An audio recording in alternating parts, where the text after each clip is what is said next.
Coming up today on Ktown Social Club, a plane crashes into a San Diego neighborhood. United Healthcare is being sued by its own investors, and a Korean-American judge blocks mass layoffs at the Department of Education. All that coming up and more. From Koreatown, Los Angeles, thank you for tuning in to Ktown Social Club for the issues you really care about. With David Yoon, Hajin Cho, and your host, Ed Choi. And with that, let's start the show. And welcome back, everybody. Today, it's just the two of us because everyone else is busy and unable to make it. And instead of canceling today, we were like, screw it. We can still yap. Let's see what happens. There's still stuff going on in the world. With just the two of us. But how was your week? It was fabulous. I just came back from a festival yesterday. It's called Jeez. Lightning in a Bottle. Oh, you went to Lightning in a Bottle Do you know too? it? Yeah. Dude, it was my first year. So fucking amazing. Highly recommend. Who was there this year? Well, it was all like EDM-y, which funny enough, even though I love raving and festivals, I don't actually know a lot of EDM. I love dancing and I love shows. So I go with my friends all the time who hella party. And most of them, it's not like they're doing original music. They're just like DJing. They're like mixing. No, it was original music. Do you know were? Fortet? He's like kind of been around since the 90s. He was big. Or John Summit. He's very famous right now. Those are some of the bigger ones. But I mean, like some of their sets usually include like DJ pop sets. music too. Yeah. Or sometimes they do sets that aren't their typical sets, which I really, really like. Yeah. And I still love Coachella. It's basic, but I love it. But Lightning in a Bottle is so like, it's like older ravers too. And there were a lot of families, and normally I don't like it when people bring kids to festivals, but it was so like... Wait, there were kids there? Dude, yes. It's like old heads, like old school ravers with their like families, and they were like dragging them in wagons. But still people also melting their faces off? They're doing what? Meditating? Melting their faces off? Yes, that was also occurring. But it was weird. It was That's so awkward. No, but the festival vibe is so different than any other festival I've been to. Because it's like, I mean, people are still getting fucked up. But it was very like, there was a sense of like civil responsibility. Like, there were so many corners for families and kids to chill in. If you're getting fucked up with your friends, like, I don't know. It's like people knew how to handle themselves, I guess. Or there was just never any kind of like...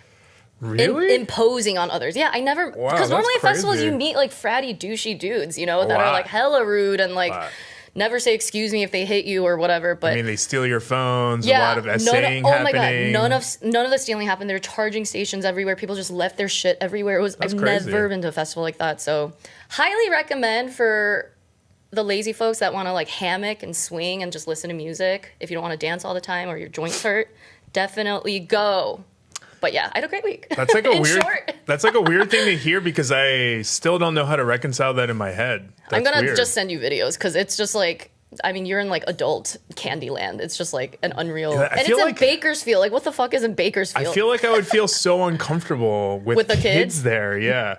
That's how I normally feel. But like, it was fine. I don't know. So maybe weird. Dude, I also saw an 11-year-old DJ. There was an 11-year-old DJ. Was her name Livia? I don't know her name. She was just at a smaller like art installation. Did she have thick glasses on? She was like Latina?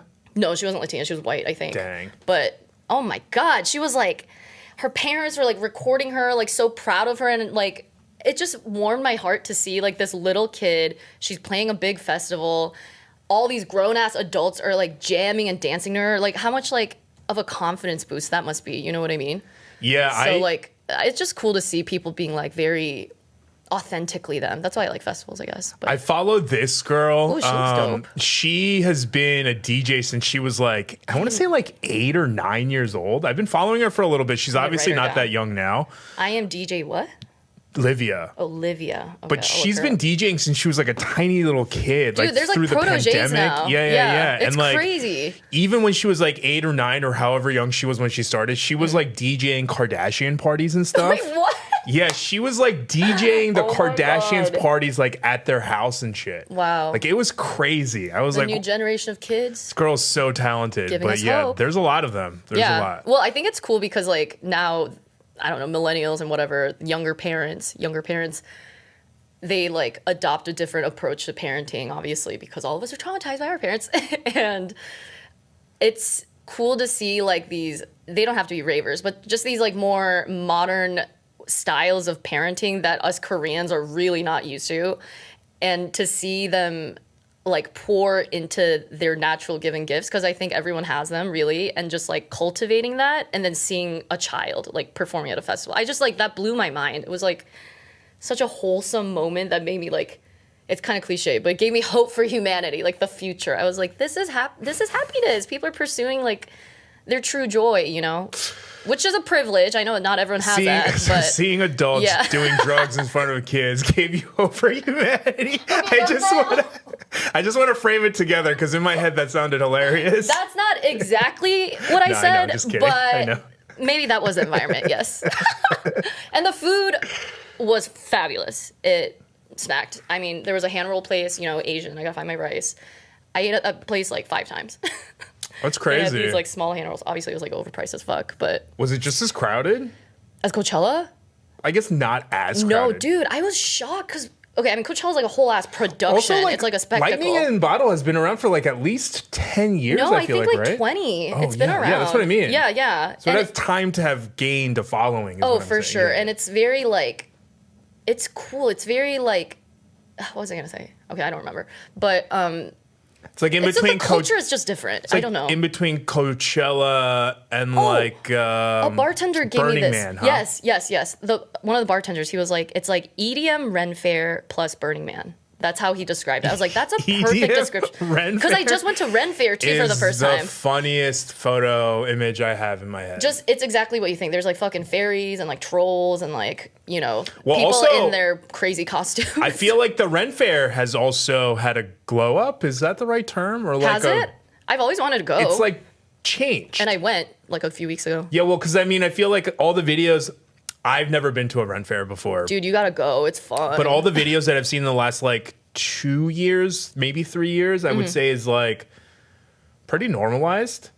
Whereas like I remember like even 10 years ago, the only people that I knew going to Ren Fairs were like kind of like nerdy, geeky people. Yeah. You know what I mean? Which were like cool, you know, but they were like the whole dressing up, the whole like drinking mead and stuff. Like it was like kind of looked at as like I would like to say maybe like Lord of the Rings. Yeah, like LARPing, and like yeah, exactly. But like, I feel like LARPing's for the like LARPing cool community. now. Well, it's that's like what I'm cool saying. now, yeah. Apparently, all of that and just like has had anime's cool. I mean, arguably, anime It's has always been cool.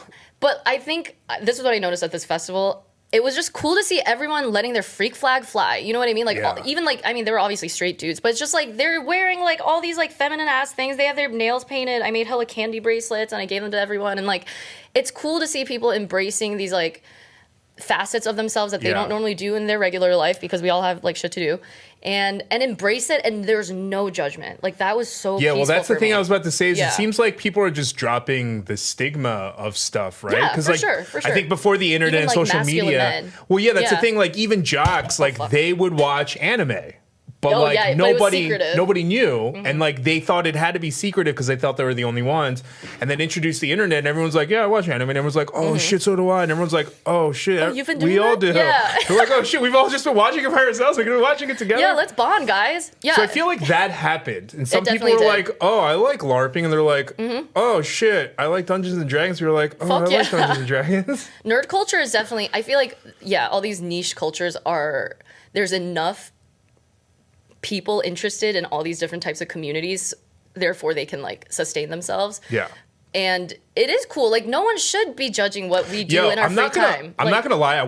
I stigmatized Dungeons and Dragons my whole life because you know I've spent so much of my life. Following too. I've spent my whole life like trying to be cool, like trying to because like I was always like the nerdy. You were kid. Okay. Yeah, like I got bullied in school because like they wanted me to like send me to high school when I was like in 4th grade. Oh shit! Oh, you're like an advanced student. Okay. I was like, no, I don't want to get bullied because I had already just almost died from getting bullied like a month in before. Elementary school. Yeah. Dude, what the fuck? So like I was very vehemently like against going up, you know. I'm glad. So like because of that, I've like always been like, how do I shed this? How do I stop getting bullied? So like I've always focused on like trying to fit in, you know. Oh, yeah, for sure. That's a whole other story. Yeah. But like for that reason, I've always been like, Dungeons and Dragons, no. But I just recently watched this video where someone was like, I'm going to explain Dungeons and Dragons to you. And they're like, what do you want to be, this or that? And like, would you rather do this or that? And I was like, oh, that. And then I was like, Oh shit! You're I into think I it. want to try Dungeons and Dragons. Hell yeah. Yeah. Dude, there's a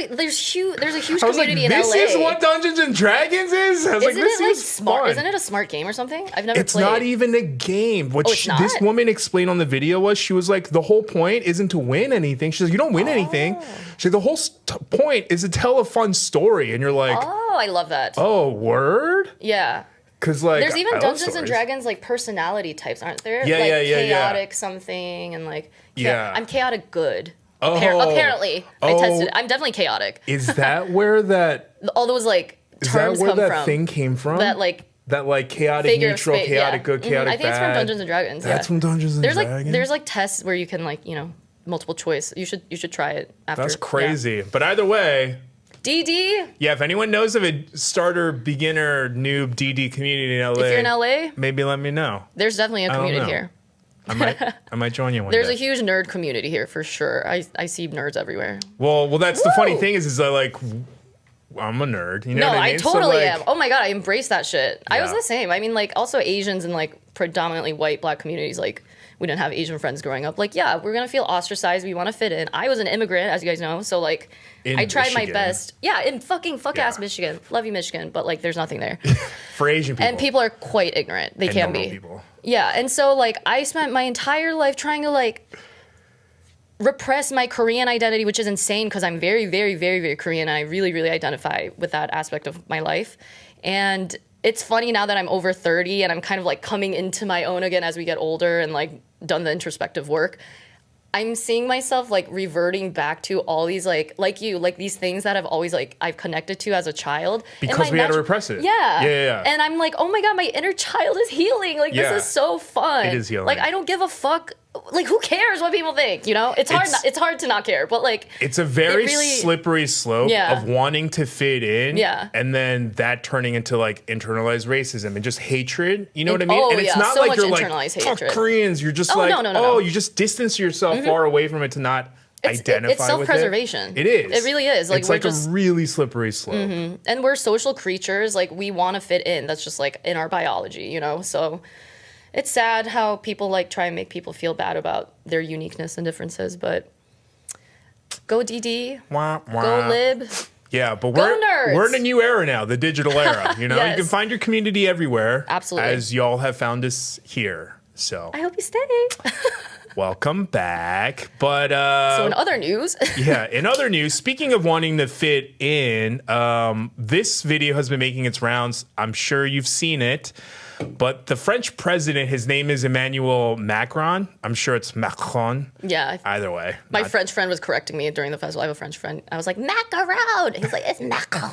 And I was like, okay, sorry. I We're get, like, American. Not butchering it, but French people are always like, it's croissant. It's like, I cool, know. cool, cool, cool. And I love those videos where people are like, cool, you say McDonald's then. Oh, it's not McDonald's, it's Macados. Shut the fuck up. Dude, French people crack me up. Luckily, this friend, he can like hang. He like loves making fun of his own people. But Yeah, French yeah, people, yeah. I love them, but they're so But the easy to make fun insufferable of. ones that Yeah. are always like, stop saying it croissant. And it's Yeah. like, we're in America. They They're have called such croissants. Yeah, we bastardize all pronunciation. Don't you guys understand this? But it's Hello? just like dialect, right? People do Yeah, that it's everywhere. dialect. Like in France, they don't call it McDonald's, which is American. They call True. it McDo, which is like, That's what the really fuck funny. Is that? I've never heard that. Yeah. That's kind of cute. McDuh. But anyway, Macron. Yeah, Macron was coming out of the French version of the Air Force One, whatever it may be called. But I think before he realized that the door was fully open and he was visible by the press, well, actually, let's just play the video. Yes.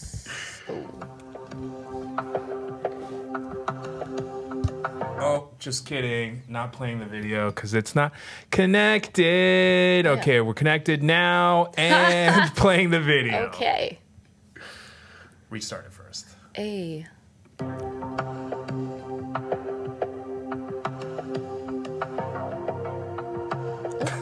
That's aggressive. That's aggressive. And his save made it worse. Is that her behind him? Yeah, that's her. That was clearly her arm and hand that pushed his face out of the way. Yeah. I just want to know, like, what do you think were the moments leading up to that? Well, that's super fucked up. Do you think it was angry or do you think it was playful? It was definitely anger. You don't think touch so? people's face like that. That's fucked up. From your spouse, sometimes like as a joke, like, oh, shut up, you don't, like, you know what I mean? Like when you're... Oh, you're right. Okay, but let me see it again. Hold on. No, but that looked... I don't know. Okay, I mean, Twitter is a cesspool. We all know this, but I saw this on Twitter the other day. And like, the comments underneath were like... does look aggressive, but it could have been playfully aggressive. I mean, that's true. My friend got flipped off by this girl, one of my gay best friends, and he was like, what the fuck? And I think she was trying to flirt with him, and we were like about to beat her ass. Just kidding. Not really, but I would have if I saw her touch him. Well, so, like, I guess women do act aggressive. Yeah. There to is be like... flirty. Beyond like cute aggression, there's like love aggression, right? I mean, yes... But, like, I just find it, whatever they were talking about, whether it was good or bad, it's so highly inappropriate because she knows, like, he's about to step off the plane. I just think it shows they're, like, okay, I might be reading too much into it, but this is kind of what I'm going off of the Twitter feed. But, like, I feel like, you know how they got together and whatever, the controversial, like, age difference and, like... Oh, I do not know. Oh, you don't? That. No. Dude, what? This is a huge part of his, like, story. Is he significantly older? No. She's like 20 years older or something. Oh, okay. Like, I thought that, but I was like, nah, that's misogynistic. No, she's older, and he was her student when he was in high school. Like, what? When he was like 14 or something. They got to know each other.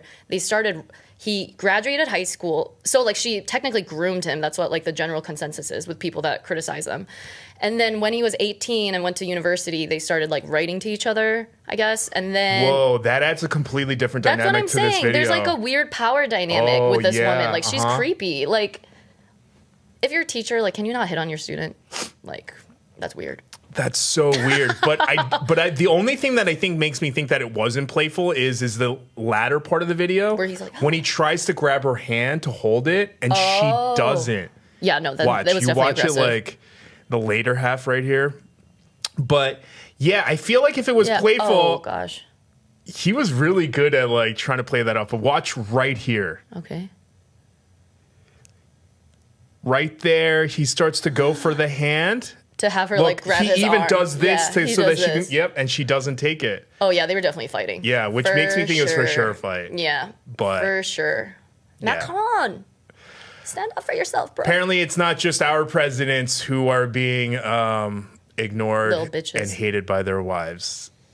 It's not just Melania Trump.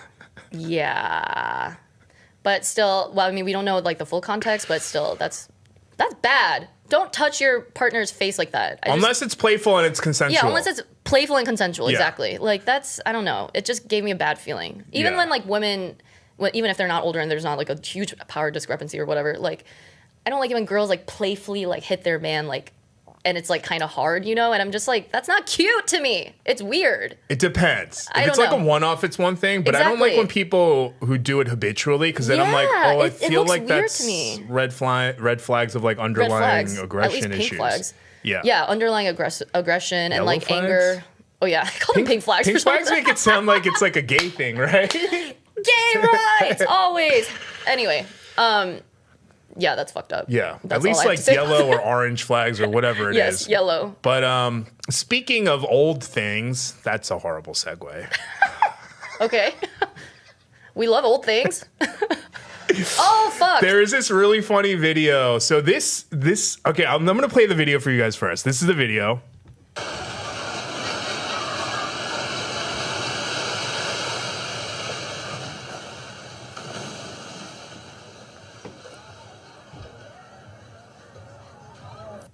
First off, that's crazy. I'm like surprised that didn't kill anyone because did you see the debris that fell? Like they were huge pieces of rubble. You know, like that's crazy. That dust too. So this building is located in Fengyang County in Anhui, and it's a 650-year-old drum tower from the Ming Dynasty. Wow. And it's actually the most best preserved building from that era in China. Oh my gosh. And the funny thing is, it stood for 650 or 649 years without being touched perfectly this whole time. Just a year before that happened, there was a modern restoration on the roof. Okay. So it withstood 650 years of ancient Chinese construction. And after we modernized, restored it, it didn't last even a year. Wait, so that was an accident. They're not like... It seems like it was an accident. It's just from the roof reconstruction? I thought they were like destroying it for some reason. No. It just came down and fell apart one day out of the blue. Dude. That's terrible. I feel like... Yeah, so either this person who was filming was lucky, or they noticed like onesie, twosie things fall, and they were like, I'm going to film this because something horrible is about to happen. What if someone was in there? Actually, it didn't seem like the roof caved into the building. It just seemed like whatever they used to restore the top outer layer of the roof just like fell... Kind of like the way I imagine is like how the bumpers on the Cybertrucks just the glue came off and they were just like they were just falling off for no reason. I feel like that's what happened to the roof. Ugly ass cars. I mean, we feel bad, obviously. Like that's a cultural site, so that's awful. No. Yeah, we're not laughing. Yeah, at your demise. No, not that. But it's just like the irony of it all. Yeah, like trying to make something better for 650 years, and you're like, we're gonna fix it because modern technology, and they're like, nope, not even a year. Don't fix what ain't broken. That's what they say. I mean, it probably did need restoration, though. Well, Korean temples and like buildings and like from all those like historical sites, like they do like restorative work on it all the time. Yeah. And to be honest, that one probably had restoration work too. Like I'm sure it didn't stand for 650 years. I just framed it that way because it's funny. But, right. But the big like reconstruction was like the roof. But they did redo the roof like a year ago. That's awful. So it must be the materials they used or something. Or the labor. Someone just was badly just like constructed. Body dying and through. Oh God. We've all been there. That's awful. On the other side of the world, in our backyard, actually, in San Diego, I don't know, I'm sure a lot of people have seen this, but the other day on May 22nd, just 5 days ago, a plane crashed into a San Diego neighborhood. It happened roughly around 3:47 a.m. And this person caught it this person who lives in the neighborhood caught it right after it crashed in this video right here. Get out of the way! Get away from the car! Hey, hurry up this way! Hurry! Come on, your kids are over here. Well, that car's about to blow. Oh my gosh. So that's from the night the actually plane crash happened. This is the next day. We're seeing an aerial view of what the damage was at the house. Our first live look from the air after the plane plowed into a San Diego neighborhood this morning. You can see the destruction here. Officials do say a number of people have died. Oh my God. The fatalities are believed to all be on board the plane. As of right now, it does not appear anyone on the ground was killed in this plane crash. Yeah, so that part is true. It was a Cessna 550 jet that crashed into a house on the corner of Salmon and Sample Street on its way to Montgomery Gibbs Executive Airport. Where's that? I think it's Nearby? like around, it's not far away. It's a smaller airport. Okay. It killed 6 people on the plane, so that is the official head count. The family who was in the home, luckily, were able to evacuate and are safe. They all survived, but everyone, I believe... most of the people, if not all of the people on the plane, did lose their lives. They don't really know what caused the accident yet, but as soon as they let us know, we'll send it over to you, or you'll find out. I do not want to get on a plane. Yeah, this is crazy. This is happening every week. It is happening pretty frequently. This is insane. Yeah, I'm not gonna lie. I'm terrified to fly.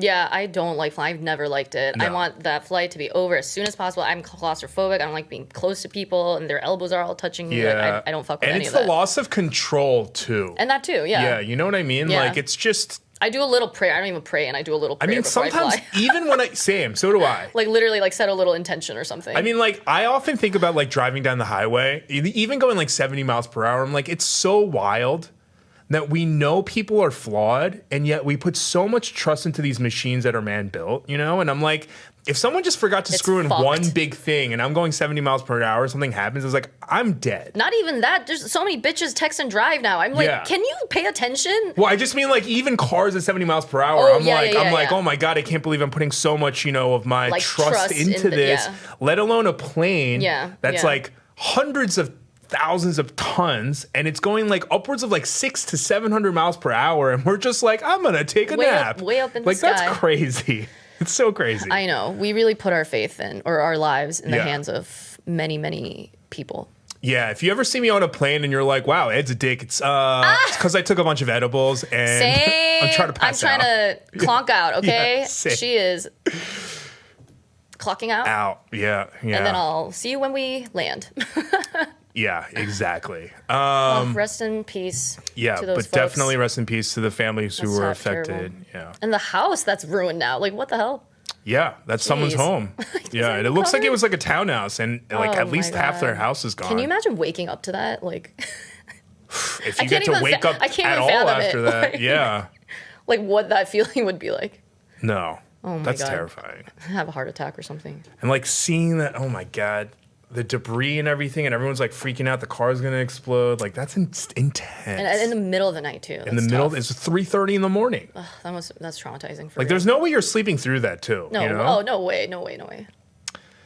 On the other side of the world, yes. I'm sure you've heard about this. A little bit, yeah. But Hybe is selling its entire stake in SM Entertainment to a Chinese company. It's a Chinese tech giant called Tencent.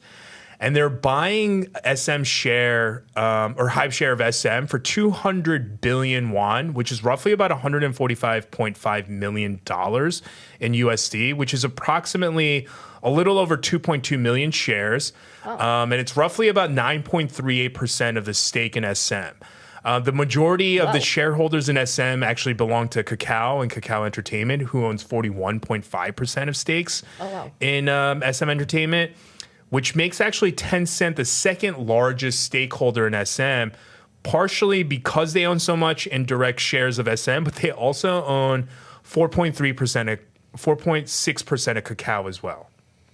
So why I don't really understand these types of things. Why do you think they're selling their shares? Are they gonna try and expand more of their to their China market and like? Yeah, I don't know. I'm assuming Hybe is selling to be because they need more cash right now, especially with the move into America and stuff. I don't like this company, you know this. Yeah, same. I'm not a big fan of like Scooter Braun either. Yeah, but either way, because love the artists, hate the execs. Because they're expanding their operations, I feel like they might need more cash, maybe. A quick way to get cash. And Tencent's just selling or buying it because it just means more money for them at the end of the year. For sure, they also own 4.3% of YG. Oh, wow. Yeah, so they're investing in Korean music for sure because they're at least seeing it as like a return on investment that's going to make it for them. It's still very popular, obviously. It is, and it's just growing. Yeah. And staying in Korea for a second, Netflix and the Jeju team have teamed up, actually for the first time in history that something like this has happened, to help boost the local economy of Jeju. Yeah, love Jeju. Yeah, so Jeju is one of my favorite places in the world too. Same.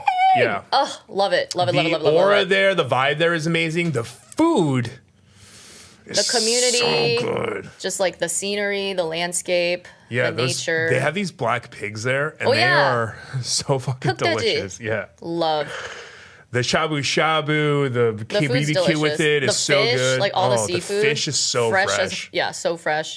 And the hanyo, the legendary hanyo, the sea mermaids. But either way, on Netflix recently there was a show called When Life Gives You Tangerines, which I haven't seen yet. Did you?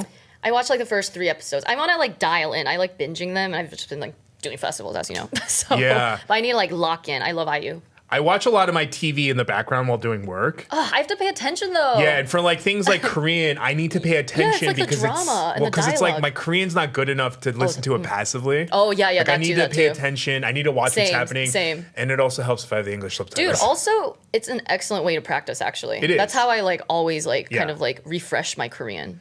Yeah. But that show did really well. Oh, it did. And because of it, Netflix signed a content deal with the Jeju Special Self-Governing Province to revitalize Jeju culture and tourism.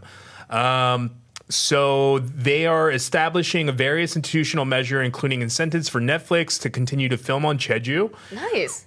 including giving them such perks like simplifying getting permits, Nice. reducing rental fees for local facilities and equipment, as well as Wow. convenient lodging for all of their production personnel. Wow. So they're making it a lot easier for them to Probably film lower in taxes, Jeju, right? because just the When Life Gives You Tangerines has boosted Jeju's tourism economy so much. Really? Yeah, so they're hoping that by That doing quickly? this and helping Netflix to make more content in Jeju, it's going to continue to help that's revitalize awesome. the tourism there, which is crazy that it took a dip, This if ever. long, yeah. Because Jeju is amazing. It's beautiful. amazing, and they need more industry Yeah, there. for Like sure. there's not much work there actually. Yeah, so And this will be I really said, helpful. And like I said earlier, this deal is the first regional autonomous body to ever sign a business agreement with Netflix interesting. in the whole world. So this is the first of Wishing its for kind. success. Wishing Yeah. for me to go to Jeju and film. Please, someone cast me. Or I just want to go there and like hang out. For free. Fucking love or Jeju. getting paid. Yeah. Getting paid is ideal, but I would love to just go and hang out at the beach. Yeah. Seollaksan? Is this Seollaksan? Have you ever been to Calic Bagel? Wait, what the fuck is the mountain name? And yes, it's close to me. I go Oh, like once a really? week. Yeah, I walk over. I was the one who made them viral. Wait, what? Yeah. Dude, hell yeah. Me and my brother love that place. What the fuck? I made a It's video. Korean, right? It went like over like 2 million views, and then everyone That's why started it's so making videos, trendy. and then it took off on a trend, and the whole time I was Dude, like, there's always people like filming and stuff. That's why it's popular. Okay, but I don't want to trash Calic. Love you guys, but what is that name? Like we always yeah, like, I it's still not don't very, understand. Like, is it Calic? Is it garlic? Gaelic? But is it like a play on words with garlic? Garlic? Because we love garlic as Koreans. But it sounds too close to Gaelic. But it looks like Cali, you know, like California. Cali-ic. Which No, it's that's like garlic weird. and Cali. No, I no, think. I know. But I Oh. just mean like when you break it down that way, you're like all you're left with is Cali-ic. ick. You know what I mean? It's like Cali-ic, and you're like, Cali that's gives you not the ick. cool. No, but don't be swayed by the name, guys. It's actually an amazing, It's amazing. amazing Their bagels. Calic bagels are amazing, but the reason I bring them up is, have you ever had their Halabong cream cheese? Yes, one of the best. It's so bomb. It's so good. It's Their so cream good. cheeses are so good. Their bread is good. All The their drinks are Halabong good. cream cheese is next level. Yeah. It's a little sweet because it's made Yeah. from jam. Oh, but is it? Yeah, Oh, okay. Because like there's no way. Otherwise, that means they're getting like fresh halabongs and making it. They would need to preserve it first. You Oh, know? halabong. You were saying halabong. I'm so sorry. I heard Yeah, yeah, yeah. jalapeno. What the no, fuck? No, no, no. Okay. Halabong, like the I'm a dumb Korean bitch. Okay. Jeju oranges. Love halabong oranges. Love those tangerines. Love juices made out of them. And I have yet to But their try cream that. cheese is fire. And it's just like lightly sweet, or It's just very lightly sweet. and they it just, complements like the cheese. yeah, well. so I like to eat Okay. it with the cheese jalapeno I like that bagel. one, yeah. And I dip it, and I like Oh, it's like I'll a have to do rush that. of all these flavors. It's like slightly spicy, a little, like umami. There's like a little bit of Ooh. sweetness. What a sensory It is. experience. It is Okay. delicious. Get your motherfucking bagels, y'all. Calic. It's Yeah. always busy though, so maybe don't go when I go. Yes, I it always is have to wait busy. like 25 minutes. So. Yeah, after the videos came out, there was a period in time when they were like, so by like 10 a.m. we're sold out of everything. Yeah, they They're sell like, out really you have to fast. come really early. And I was like, Bruh. dang it. They should sponsor you. They should, but Yeah. it's all right. But you're Do it boosting for the local businesses. Do it so- for the community. Yeah. It's a great place. Speaking of camaraderie, the opposite of. Oh, God. That was a horrible segue too. What the fuck is happening? No, it's fine. You don't need to segue. We just have a bunch I just of love topics. segues. Yeah. I mean, Just we, love we, the we love a segue. transition. Yeah. But But in sad news. yeah, in sad news across the other side of the world, 6 days ago, Netanyahu claimed that Mohammed Sinwar, who is quote unquote the leader of Hamas, has lost his life. So in this article, there's a pretty disgusting quote from Netanyahu where he stated, quote, "We eliminated tens of thousands of terrorists." I'm going to get back to that in a second. We eliminated the leaders of the murderers, and then he names 3 of them, including Sinwar, and states that we also eliminated him. And apparently, his body was allegedly found in a tunnel. However, Jerusalem Post itself came out and said that Mohammed Sinwar's death likely isn't going to break Hamas. And in this article, there's another quote that states, and I quote, "Second, it is taking over most of the Gaza Strip and assuming control of food distribution in the enclave as part of a longer-term strategy of breaking down all the various elements of Hamas's power and control over its population. By doing so, The IDF is attempting to slowly convince Gazans that they can break free of the fundamentalist terrorist group. And the reason I bring that quote up is because in other news, I don't know if you guys are familiar, if you've ever seen this person, but Gaza's youngest influencer has lost her life as of this Friday. Yeah, so... That's devastating. Yeah, so her name is... Dang it. Of course. I am having a brain fart. Okay, Yaqeen Hammad. Her name is Yaqeen Hammad. She is a very young influencer, and she lost her life during one of the shells that fell in Gaza over on Friday, which is right around the time that they had just announced that Mohammed Sinwar had passed away. Yeah, it was an airstrike, they said. Yeah, it was an airstrike. So right around the time that they were stating that he quoted that tens of thousands of terrorists died, one of those supposed terrorists is this 11-year-old girl and her brother who spent their days on Instagram, social media. They delivered food, toys, clothing to displaced families because Israel had cut off aid to Gaza for nearly 3 months. And just almost a week before she passed away, she had posted this on her Instagram feed.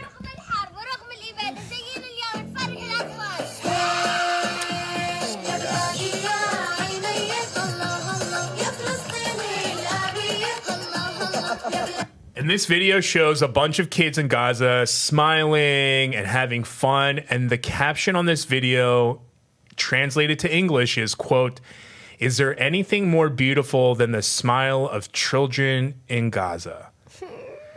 And I just want to state in regards to... I'm gonna cry, bro. What the fuck? Yeah, in regards to them stating that the IDF is attempting to slowly convince Gazans that they could break free of the fundamentalist terrorist group, who is the terrorist group? Because as far as I know, someone framing an 11-year-old trying to help children and spread joy amongst famine is not a terrorist. It's pure evil. It's pure evil. This is just, it's beyond... And trying to gaslight the rest of the world that they're trying to convince Gazans that they can break free of the fundamentalist terrorist groups as they bomb children, because children actually account for 31% of the confirmed killed in Gaza. Oh my God. Do you know the actual the full number of the, no? Well, not just kids, but that one's tough because it's such a fluctuating number depending on what source. Some are saying like 30 to 40,000. Some people are saying upwards of over 100,000. Oh my God! But I wouldn't be surprised if it was upwards of over 100,000 at this point. Agreed.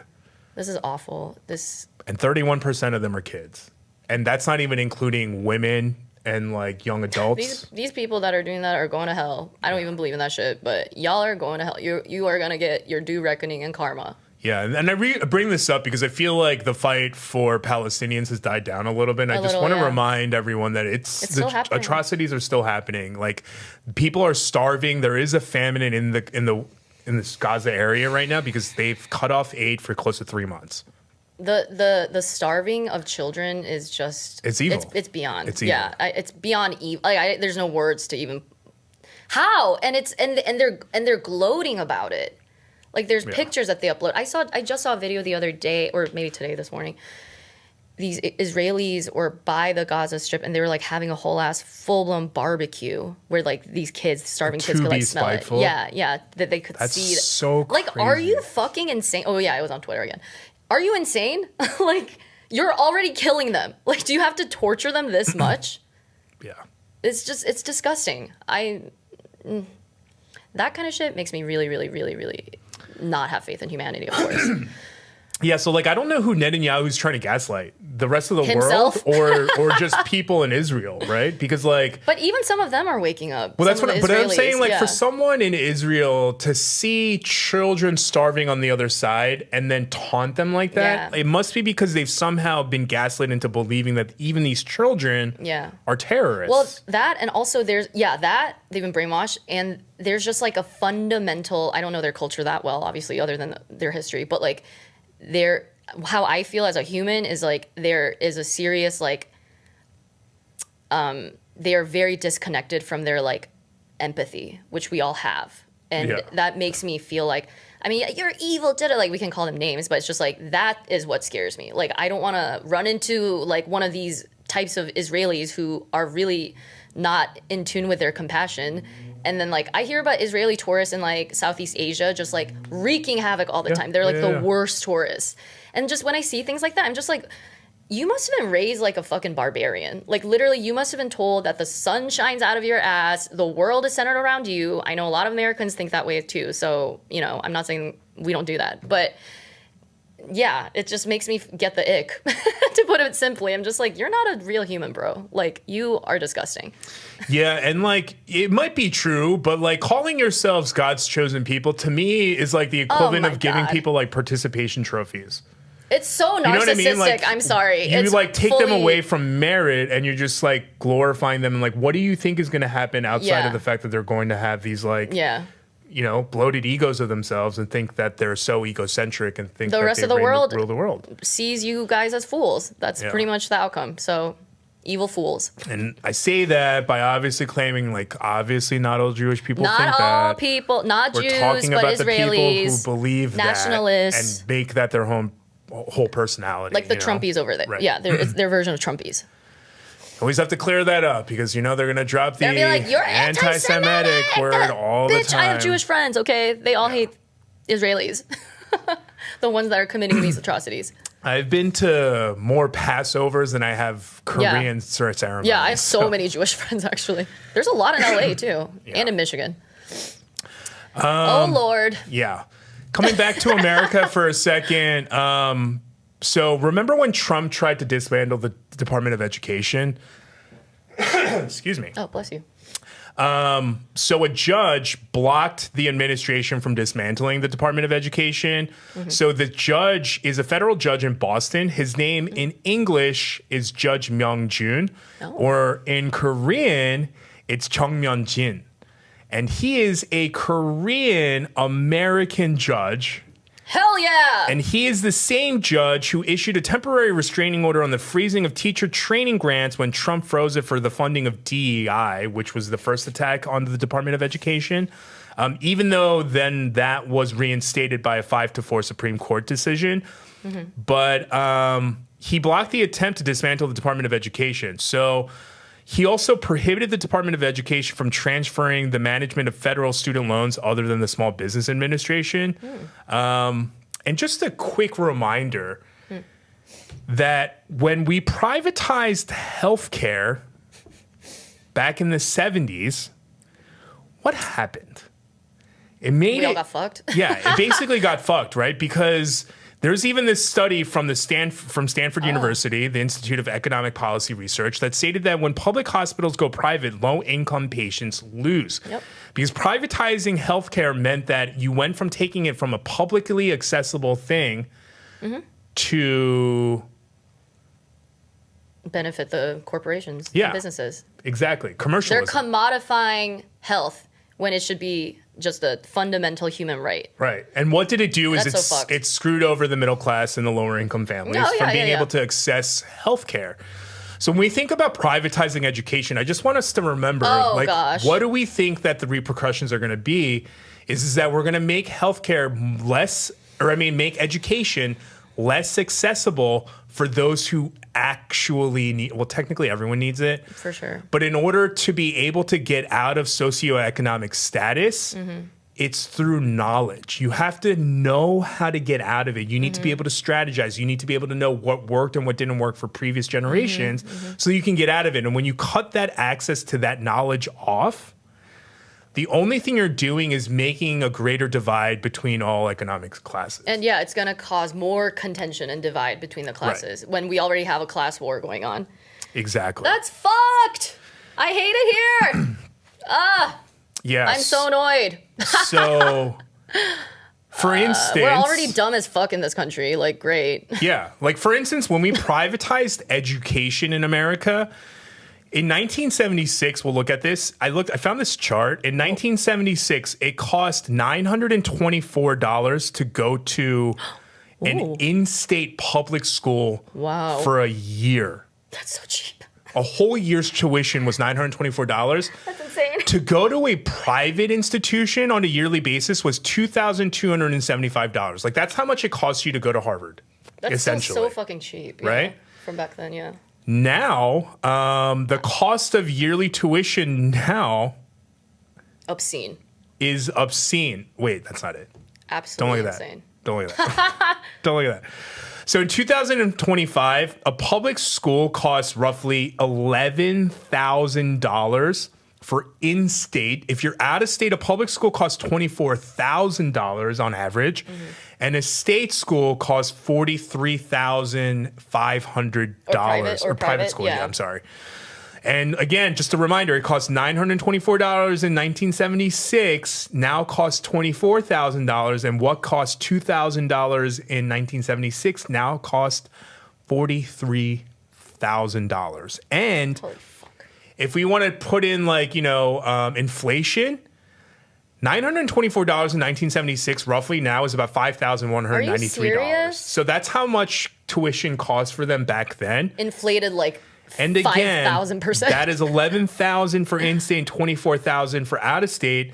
The private tuition, $2,275 with inflation, now is roughly about $12,786, and private education now costs $43,000 plus dollars. Fuck out of here with that. And oh that's my God. and that's on average, because I know like some of the Ivy Leagues, they're like 30 to 35 grand per semester. Well, I went to USC. That school is expensive as Yeah, fuck. that's what I'm saying. I got like grants and like So scholarships. this and is shit. even on Like, the lower end. Yeah, that's You know on what the I mean? lower end. Because, USC like- and NYU are Yeah. insane. It's actually robbery. I'm sorry. Because you have Like, to it's understand, insane. for all of the colleges that are, name-worthy or household Yeah. names, there are 100 other smaller colleges, yeah. so they balance out the average. Yeah. But for all the name school, like the Yeah, the brands, the big schools, brand yeah. names, like they're exponentially people more are going expensive for than the this. name. Yeah. Like a lot of people, that's why they apply for the school. Obviously the education, but also like you can get a very quality education with an in-state school or just a liberal arts school or whatever. That's what I mean. That's the Yeah. whole thing about the socioeconomic thing, right? Because like people who are on the lower end of the socioeconomic scale, they go to school for education. Yeah, for sure. People on the higher end of the socioeconomic scale go to school for networking. Yeah, it's for networking. It's for sure. networking because It's definitely the networking. It is the networking. You go there for the fraternities. You go The there prestige, for all the the networking, prestige, the and- connections, all the extracurricular thing, Yep. opportunities. And then we Yeah. all know how it works when you find out that you're a legacy and you find another person who went to that school and you find out they have a history, that it's an instant hire. The whole like legacy thing is a big thing Right. in the U.S. I've It noticed. is. Yeah. Like your grandpa went there. Okay, you're Yeah. in. Like Of course. Like okay. As if that has anything to do Like- with your qualifications. Yeah, like right? what? Yeah. But on the other side of the world in South Korea, they just came out and announced that they're giving out free PhD and master's programs. Wait a minute. Yeah, so while the US is literally making education less accessible for everyone, while also criminalizing foreign international students, Yep. South Korea is like, wait, I guess not, it's not hold my beer. They were like, we're going to do Hold the my complete beer! opposite. They're going to do the complete opposite because this program is only for international students. Wow. They're inviting international students, not kicking them out of the country. So every year, 1,820 international students will be given this scholarship. That's huge. It approves you for 3 years master's programs, 4 years doctoral programs, or you can even just be approved for a 6-month research program. It's for any university that's in Korea, any of them. What? Because this scholarship is run by the Korean government. And this is what the tuition covers. It covers full tuition, Wow. including a monthly allowance of upwards of 1.2 million won. It also includes a resettlement allowance, so they literally pay for you to move to Korea. That's insane. It includes Korean medical insurance for free, round-trip airfare tickets so you can go there and then go visit home again and back. Wow. It includes language courses so you can become proficient in Korean while you're there. Good. And you are also eligible for further research grants for your doctorate or master's program. You guys, let's all get our PhDs. Yeah, so what it's the basically hell? all-inclusive. And I mean, let's I be love real. being We know Asian. why. We know why. Because They're we trying like to being combat. smart? Well, they're trying to combat that whole We're going Korea's over extinct. thing, right? Yeah. I mean, yeah, they need good initiatives and policies to get people to come. And they need a social, cultural mindset change where there's less in crowd. Like, they need to be more accepting. Actually, the way that I think about it is I feel like the only way South Korea is going to survive is if they becoming a melting pot country. That's what I think. That's the only that's the only feasible outcome. And the only way to make it a melting pot is they have to incentivize people to come move there, which means like, hey, get your education. Want smart people. You can start a company here. Stay here. Please have a family here. Yeah. You guys have sexy mixed babies.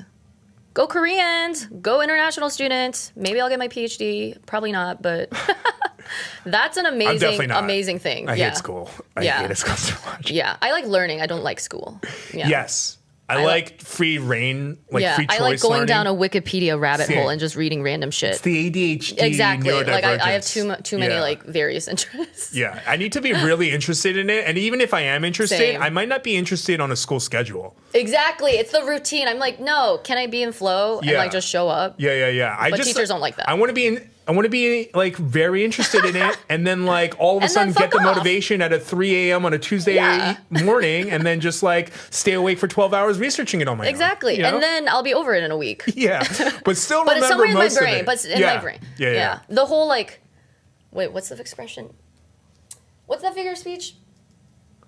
Something master of none. Oh, jack of all trades, master of none. I very much identify with that. I wish I was a master in some things, but that's not the full saying. It's not? Yeah. I'm always so bad at these like figure of speeches. Yeah, it's no. like, everyone does this. So this one is okay.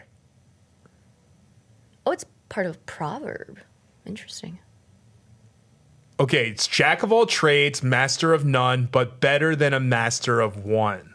What's that That's last the bit full. mean? It just means that like it's better to be a jack of all trades than to be an expert on only one thing.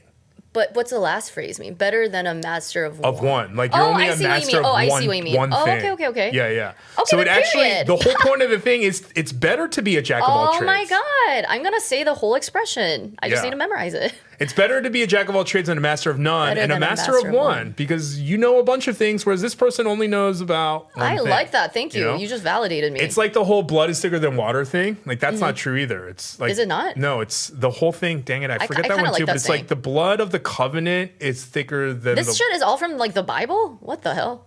I guess that makes sense. Yeah, the full one on that is Also, proverb. I've always kind of liked this saying. I don't know why.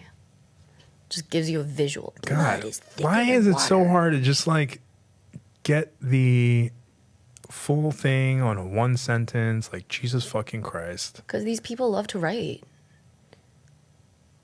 Oh my God. We'll find We're it. not looking through that. Yeah, Either way, you it's guys know fine. what it is. It's something like the blood of the covenant is thicker than the water of the womb. Oh, that is what it is. Oh, okay, That's the period. full quote. So the blood of the covenant is thicker than the water of the womb. So what does that mean? The covenant is like your Covenant is like you're relationship? making like a With pact, Christ? right? So basically, Oh, like okay. any friendship where you basically have given your like allegiance yeah and like is loyalty. thicker than the water of the womb. So like even though family. you came out of it, blood that you choose is thicker than the water that you came out of from your mom's. womb. But what is blood is thicker supposed to mean? Like, They cut that down to be like blood is thicker than water. So people are like, blood is thicker than water. but when like, do people use that figure of speech? when they're like family should be closer than non-family. Oh no shit, duh. Because they're usually like blood. We share blood. duh, You know what I okay, mean? okay. But it's actually blood of the covenant, which means That- like the people like because back in the day switch when the you meaning. made when Okay, you okay. made promises, you gave each other's blood, like kind of got like a yeah blood yeah pact. like you could little cut. Yeah, so they're oh my saying God, that that's like kind of nasty. that's more important. That's thicker. That blood is thicker than the water that comes from the womb that we all come out of. Okay, So it's okay. the opposite. Baza. Yeah. So those two are the most like confused, inaccurate Absolutely. euphemisms. Also, sticking with healthcare, This is something shareholders for United Health are suing United Health. So their investors are suing the company. The CEO is the one that died from the Yeah. CEO by Luigi. That's With Luigi Mangione. yeah. Okay. They're not for denying coverage, but because technically they're approving more claims since he died. Oh, shit. Yeah, so investors... So finally. Yeah, so investors accused the healthcare insurance giant of misleading them by failing to disclose that the public backlash would force it to ease up on denying claims. Whoa. That decision to pivot, they say, made it impossible to hit profit targets, and United Healthcare lied by pretending it could still deliver. Oh. And in 2025, United Healthcare didn't revise its forecast until April just last month, when it finally acknowledged a shift in corporate strategy, and the stock plummeted over 22% that day. Holy shit. And this article is quoted saying, quote, United Healthcare had for years engaged in corporate strategy of denying health coverage in order to boost its profits. Oh, the suit says. And it failed to disclose that it could no longer do without, quote, without risking even greater regulatory and public scrutiny. What a bunch of shit. Okay, well, they deserve to get sued.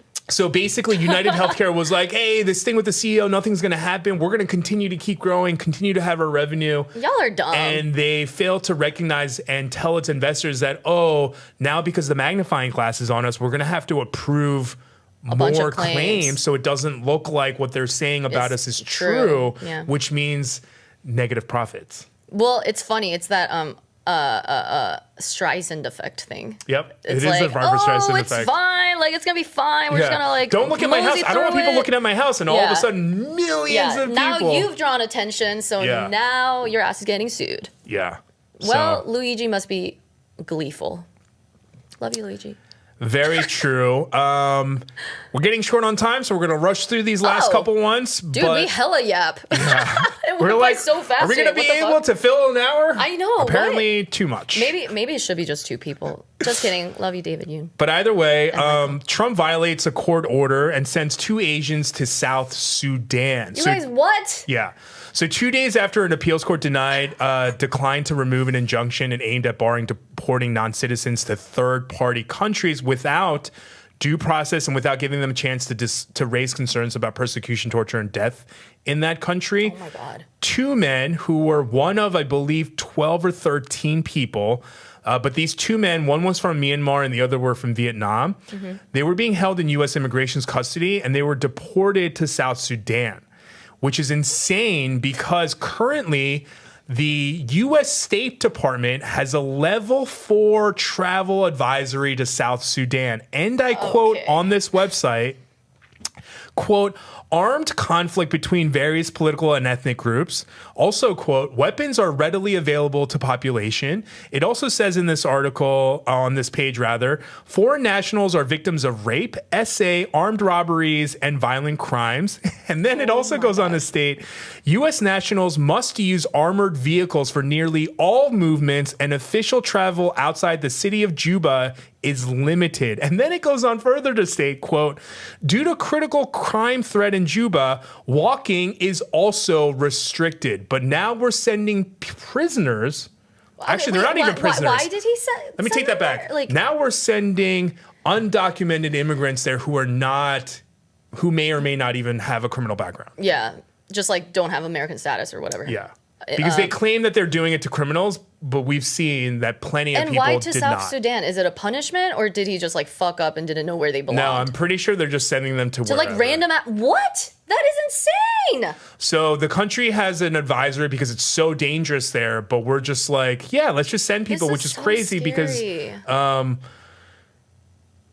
There's hella undocumented immigrants. Yeah. It's so common, you guys. But the cruel and unusual punishment is an amendment in the U.S. Constitution. Like, what do you mean by that? Cannot it's actually in there? Yeah, cruel and unusual punishment. But apparently, shipping them off to another country for cruel and unusual Trump's punishment like, this isn't cruel. I'm giving them a vacation. Ha ha ha. Like, but you guys, what the fuck is going on? But the reason that we need to talk about this is because there have been other instances where they were about to send people to like Libya, for instance. And I think we covered one of the stories last week when they were like sitting on the tarmac for like hours, remember? Yeah. And then because of press coverage, because people were like, this is so illegal, they like canceled that trip last minute. Oh my God. But because there were no eyes on this before it happened, they got shipped to South Sudan. Oh, then we really need to like so we need to constantly keep telling these stories because it's only through the media that the administration is like, oh, you guys are watching? Yeah. JK. We are paying attention. Yeah. Oh my God. I hope they're safe. I hope they're okay. But speaking of Africa and the Trump administration, another one that we talked about last week were all these like white farmer refugees from South Africa, remember? Right. Well, right after we filmed last week's episode, the South African president met with Donald Trump. Okay. And Donald Trump forced him to watch this BS video. No, stop. Yeah, wait, watch Trump! this video.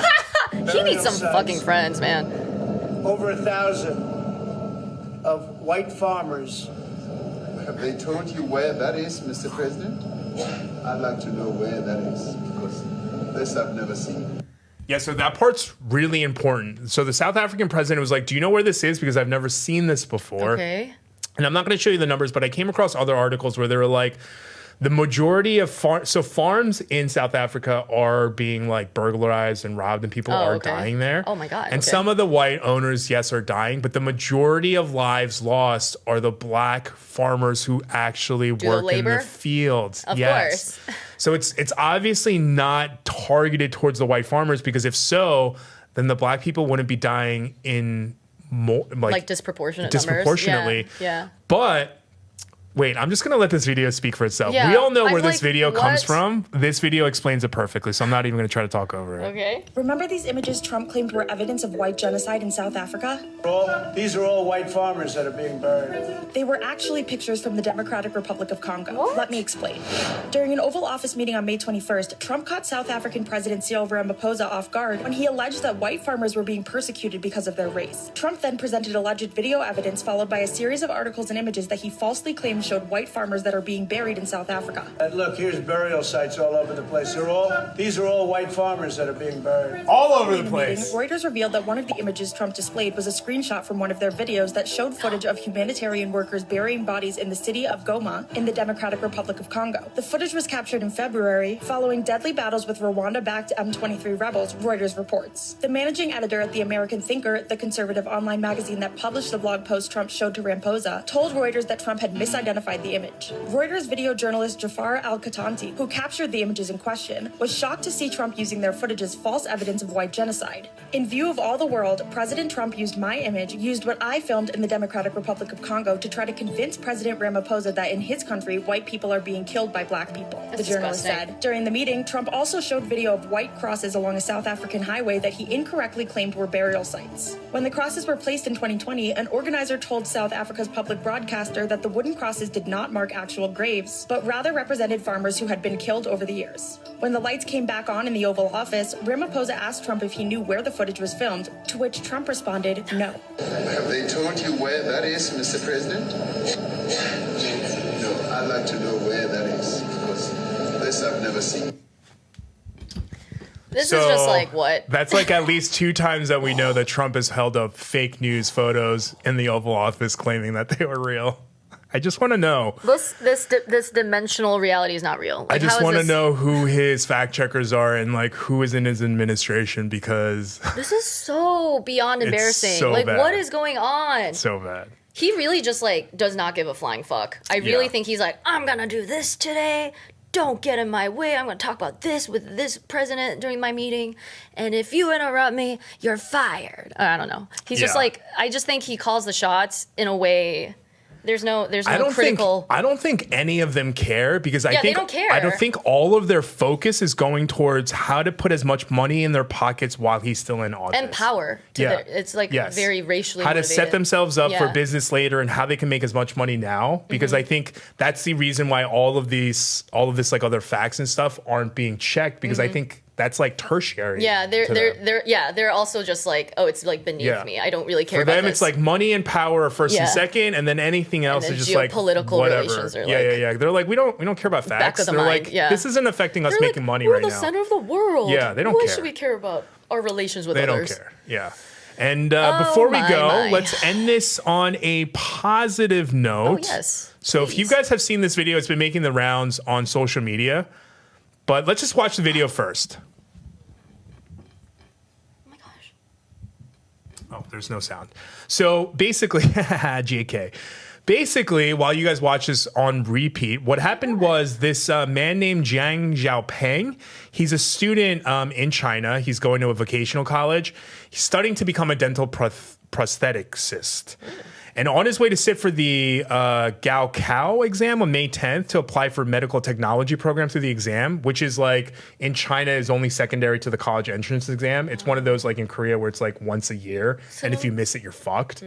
So him and his friend were in the back of like an Uber, Chinese version of Uber, on their way to this test when his friend just started having an epileptic, like some sort of seizure and just like went unconscious. Holy fuck. So Zhang decided to start doing CPR on him and did it the whole way. In fact, the driver of the car, his name was Wen Tao. He alerted the traffic police who allowed him to run all of the red lights, and he was able to make it to the hospital in 7 minutes, which normally if you had to stop at each red light would have taken anywhere between 14 to 20 minutes. And that's too late. It would have been too late. And this, the friend's heart had stopped for approximately 30 minutes before they got to the doctors and was managed to be able to restore a heartbeat. And this is after they were doing surgery on him. So it took 30 minutes for them to be able to restore his heartbeat. And they were basically stating that if Zhang did not continue to do CPR that whole time, he wouldn't have made it. But after he found out that his friend was in stable condition, Zhang reported the incident to his school and tried to get to the exam venue, but he had already missed the major portion of the exam, and they wouldn't let him in. That's so fucked. So, but he states he doesn't regret the decision. He is quoted saying, "I can try again another year, but my friend only has one life. If he had died, he would not have another chance to return." And the Chinese government gave him and the driver a Courageous Act Award. Oh, good. And I believe at least the driver was awarded 10,000 yuan, which is roughly about $1,300 US. And as of May 13th, the local education officials said that under the current rules, he is not allowed to retake the exam and has to wait for next year. Lame. But his current school and teachers are in the process of contacting the authorities to hope that they could secure a one-off decision for him. Can he just go in a room? Because again, it's not like he did anything. Yeah, he was literally saving someone's life. And people in the Chinese netizens are like, hey, the whole point of that rule is to prevent people from cheating. And they're like, the whole point of the exam is to make it so that people learn how to become good people. And they're like, this guy has already demonstrated exemplifying it, both of that, so he should be allowed to do it. Yeah, he's a hero. Yeah, but he's a hero. You're So a real one, bro. Ended on a nice note. Good thing he knows CPR too. Yeah, well, that's the thing is he learned CPR as part of his program through school. Oh, thank God. It was like one of the first things that he learned. So he actually learned it because of his schooling. So I love how like he's like, my friend's life is literally on the line. Like he's so committed. Yeah, oh like my you God, see in that's this how he video. passed out? Yeah, he passed out. You see him crash. Holy shit. Oh my God, oh my God. And he doesn't even hesitate. He immediately goes into... He like knows what to do. Yep. Yeah, see? Goes Oh my God, immediately into he'd be a CPR. good, like, doctor, health, or nurse or something. Yeah, so that man deserves all the praises and he deserves to retake the test. I know we have no say here in America, China, but... We can share our opinions, though. Ha! We got mics. As Americans, that's our right. Yep. Well, on that note, thank you for joining us for another episode of Ktown Social Club. Today with just Hajin Cho and myself, Ed Choi. Make sure you like, subscribe, do all the things in the videos to help us get seen. Otherwise, we'll see you on the next one. Peace. Hopefully with others, okay? See you Bye. next week. Honestly, if not, maybe just the two of us. Yeah. Hopefully we have some more fun news. Not always depressing ass news. Yeah, not always fun news.